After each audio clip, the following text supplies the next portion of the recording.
দেড় মাস ধরে চলা জ্বালানি সংকটে এখনও স্বস্তি মেলেনি মানুষের মাঝে।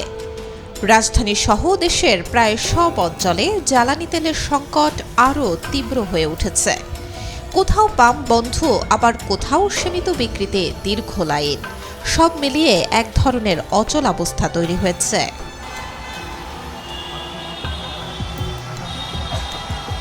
কোথাও 10 থেকে 12 ঘন্টা অপেক্ষা করেও মিলছে না তেল।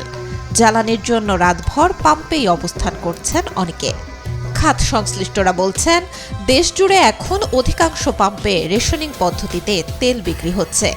নির্দিষ্ট পরিমাণের বেশি দেয়া হচ্ছে না, তবুও কয়েক ঘন্টার মধ্যেই তেল শেষ হয়ে যাচ্ছে।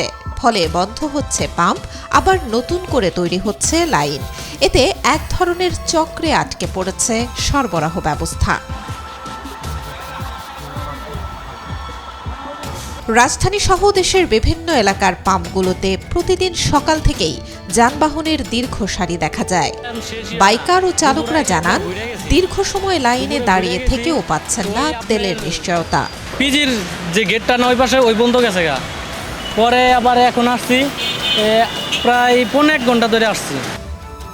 পাম্প কর্মীরা বলছেন, ডিপো থেকে জ্বালানি সরবরাহে বিলম্বই এই সংকটের মূল কারণ। অনেক পাম্পে সকালে তেল না থাকায় সরবরাহ বন্ধ রাখতে হয়েছে।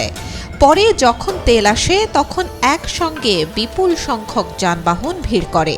ফলে রেশনিং করে সীমিত পরিমাণে তেল দিতে হচ্ছে বলে জানান তারা।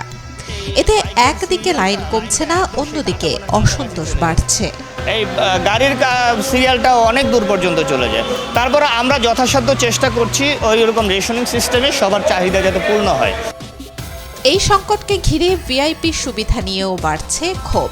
পাশাপাশি ক্ষমতার প্রভাব কাটিয়ে অনেকেই তেল নিচ্ছেন নিয়ম ভেঙে। এতে পাম্পে উত্তেজনা ও হট্টগোলের ঘটনাও ঘটছে।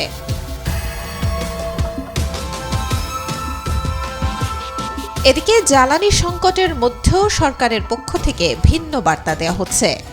গতকাল চট্টগ্রামের পতেঙ্গায় ইস্টার্ন রিফাইনারি পরিদর্শনকালে জ্বালানি প্রতিমন্ত্রী বলেছেন, দেশে বর্তমানে ইতিহাসের সর্বোচ্চ পরিমাণ পরিশোধিত জ্বালানি তেলের মজুত রয়েছে।